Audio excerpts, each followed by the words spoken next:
नमस्कार, decoding 24x7 में आपका स्वागत है। मैं हूं राकेश त्रिपाठी। राजस्थान विधानसभा में एंटी कन्वर्जन बिल पास हो गया है, यानी अब राजस्थान में जबरन या लालच देकर धर्म परिवर्तन कराना अपराध हो गया है। दूसरे राज्यों में एंटी कन्वर्जन के जो कानून हैं उनसे राजस्थान का ये कानून बहुत सख्त है।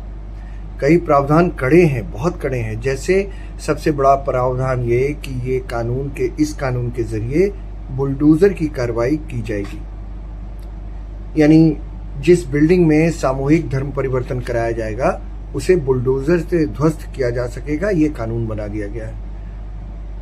लेकिन मूल धर्म में वापसी के मामलों में यह कानून लागू नहीं होगा।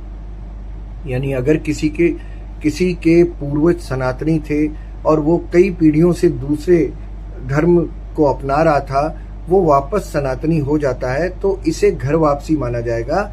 उन मामलों में कानून लागू नहीं होगा। अब ये देख लीजिए कि कांग्रेस का रुख इस मामले में क्या रहा। सदन में, विधानसभा में मौजूद होने के बावजूद कांग्रेस के विधायकों ने चर्चा में हिस्सा ही नहीं लिया। भाई, चर्चा में हिस्सा लेते हैं जब कोई बिल आता है कि इसका ये प्रॉब्लम है, इसमें ये प्रॉब्लम होनी चाहिए, ये प्रॉब्लम होनी चाहिए। उन्होंने आउटराइटली सबको, पूरे बिल को ही खराब कर दिया। नारेबाजी करते रहे सदन में। कांग्रेस किसी भी तरह से मतलब सनातन धर्म को बचाने वाली कोशिशों के साथ खड़े होते हुए नहीं दिखना चाहती। बहुत साफ है कि उसे तुष्टीकरण से आज भी कोई परहेज नहीं है और तुष्टीकरण करते हुए दिखने से भी कोई परहेज नहीं है। बहरहाल, राज्यपाल की मंजूरी के बाद ये बिल राष्ट्रपति को भेजा जाएगा। राष्ट्रपति की मंजूरी के बाद ये बिल कानूनी रूप लेगा। इस विधेयक में सरकार ने जबरन धर्म परिवर्तन कराए जाने के खिलाफ बहुत सख्त प्रावधान किए हैं, जो अब मैं आपको बताने वाला हूं। जैसे जबरन धर्म परिवर्तन कराए जाने के दोषी पाए जाने वालों को अब उम्र कैद की सजा होगी, साथ ही 25 लाख रुपए का जुर्माना भी होगा। 25 लाख रुपए का जुर्माना भी होगा। उम्र कैद और 25 लाख का जुर्माना भी भरो। धर्म परिवर्तन कराने वाली जो संस्थाएं होती हैं, उनकी जो इमारतें हैं, तुरंत उस पर बुलडोजर चलेगा। यह भी कानून में ऐड कर दिया गया है। इस कानून के अनुसार, विधेयक के अनुसार, छल कपट से धर्म परिवर्तन करने पर 7 से 14 साल तक के कारावास की सजा मिल सकती है। छल कपट से मतलब किसी को झूठ बोलकर, अपना धर्म गलत बताकर, जैसा आजकल बहुत सारे केसेस आजकल दिखते हैं, झूठ बोलकर कपट से उससे शादी कर ली या धर्म परिवर्तन किसी का कर दिया, तो उसमें 7 से 14 साल तक की जेल हो सकती है। साथ ही 5 लाख रुपए मिनिमम जुर्माना भी लगेगा। जेल ही नहीं जाओगे, जुर्माना भी लगेगा। अल्पवयस्क महिला हो, मतलब कम उम्र की लड़की हो, अनुसूचित जाति की हो, अनुसूचित जनजाति, दिव्यांगजन मतलब डिसेबल्ड पर्सन हो कोई, उनको अगर कपट से या छल से धर्म परिवर्तन करा दिया गया उनका, तो कम से कम 10 साल और ज्यादा से ज्यादा 20 साल तक का कारावास होगा, जेल होगी। ये इस नए कानून में है। और जुर्माना इसमें भी है, 10 लाख रुपए मिनिमम जुर्माना लगेगा। यानी कि किसी को छल से या कपटपूर्ण तरीकों से सामूहिक धर्म परिवर्तन कराया आपने, अगर बहुत ग्रुप में बहुत सारे लोगों को करा दिया, तो उसमें जो मिनिमम सजा है वो है 20 साल। 20 साल से लेकर आजीवन कारावास तक की सजा हो सकती है। तो ये बहुत सख्त कानून है। राजस्थान विधानसभा में पास हुआ है, बिल पास हुआ है। अब ये कानून बनेगा। दोषियों पर न्यूनतम मतलब कम से कम 25 लाख रुपए का जुर्माना लगाया जा सकेगा, मिनिमम 25 लाख। सामूहिक जिन लोगों ने कराया है, सामूहिक धर्म परिवर्तन जिन लोगों ने कराया, धर्म परिवर्तन के लिए विदेशी एवं अवैध संस्थाओं से जो धन मिलता है जिन लोगों को, उन पर भी सजा का प्रावधान है।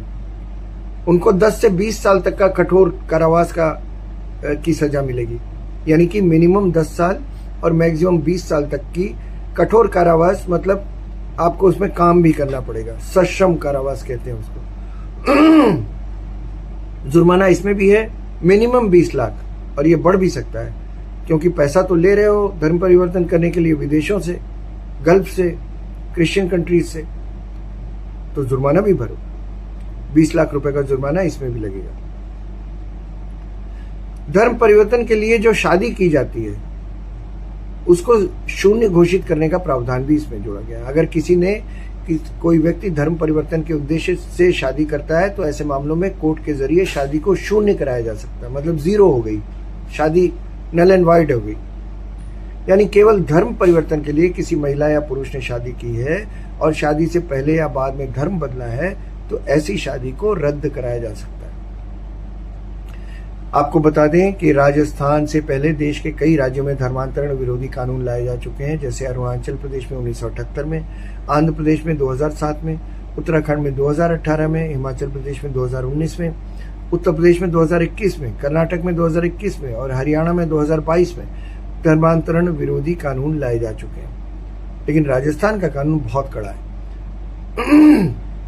राजस्थान में भी तत्कालीन सरकार ने 2008 में ही धर्मांतरण विरोधी कानून लाए थे ये लोग, लेकिन अटॉर्नी जनरल की आपत्ति की वजह से ये लागू नहीं हो पाया था। अब मुख्यमंत्री भजनलाल शर्मा ने फिर से ले आए और पूरी तरह लगाम लगाने के लिए इन्होंने बहुत सख्त कानून बनाया जो विधानसभा में ले आए। बिल विधानसभा में पास हो गया है, अब गवर्नर के पास जाएगा, गवर्नर के पास से राष्ट्रपति के पास जाएगा।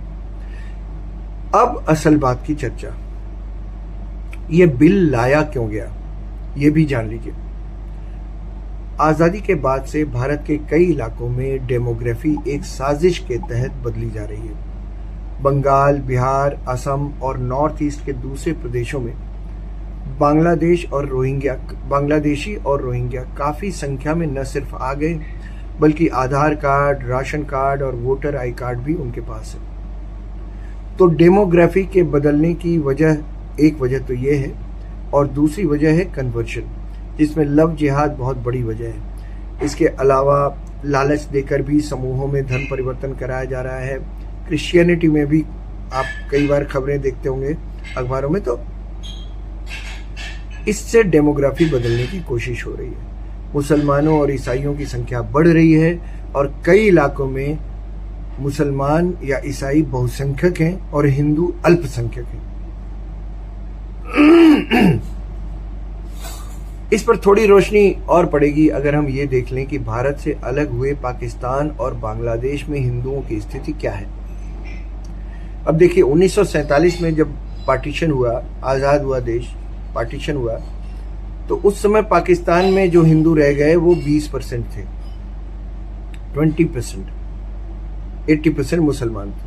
आज उनकी संख्या 2% रह गई है, 20 से घट के 2%। हिंदुओं की संख्या इतनी कम क्यों हुई? इसका सिर्फ एक कारण है धर्मांतरण। जबरन लालच देकर किसी न किसी तरह हिंदुओं को मुसलमान बनाया गया। और ये मैं नहीं कह रहा हूं, पाकिस्तान के मानवाधिकार आयोग की रिपोर्ट कहती है। आज भी आप हिंदू या सिख लड़कियों को अगवा कर जबरन मुसलमान बनाने की खबरों से 2-4 होते होंगे। यही हालत बांग्लादेश में भी है। बांग्लादेश में हिंदू 28% से 30% तक थे, आज घटकर ये संख्या 8% हो गई है। अब आइए भारत में देख लेते हैं माइनॉरिटीज की संख्या क्या है।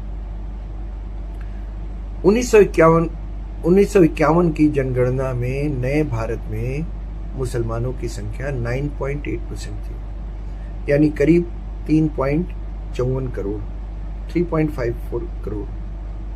2011 में यह आबादी 5 गुना बढ़कर 17.22 करोड़ हो गई, यानी आजादी के ठीक बाद 9.8% से बढ़कर 2011 में 14.2% हो गई, 5 गुना बढ़ी।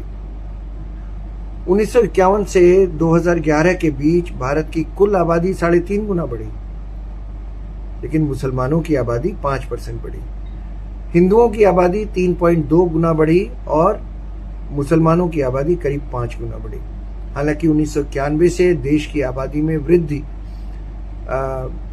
घट रही है। मुसलमानों की आबादी भी घट रही है, हिंदुओं की आबादी भी घट रही है, पूरे देश की आबादी घट रही है। 1991 से वो दर जो है वो लगातार बढ़ रहा है गिरने का। हिंदू मुसलमान दोनों की वृद्धि दर घट रही है, ये भी एक सच है। इससे बहुत सारे दूसरे सवाल भी उठते हैं। 15% के करीब जो आबादी है वो माइनॉरिटी है क्या? माइनॉरिटी का मतलब 1%, 2%, 5% या 6%, चलो वो माइनॉरिटी होता है। 15%, 20% वाला माइनॉरिटी नहीं होता। इस पर भी सोचने की जरूरत है। तो आज की कहानी आपको कैसी लगी हमें कमेंट करके बताइएगा। अच्छा लगे तो इसे शेयर करिएगा, ये चैनल सब्सक्राइब कीजिएगा और लाइक करना और शेयर करना बिल्कुल मत भूलिएगा। आज बस इतना ही। अगली बार फिर मिलेंगे किसी नए विषय पर। मुझे आज दीजिए इजाजत। नमस्कार।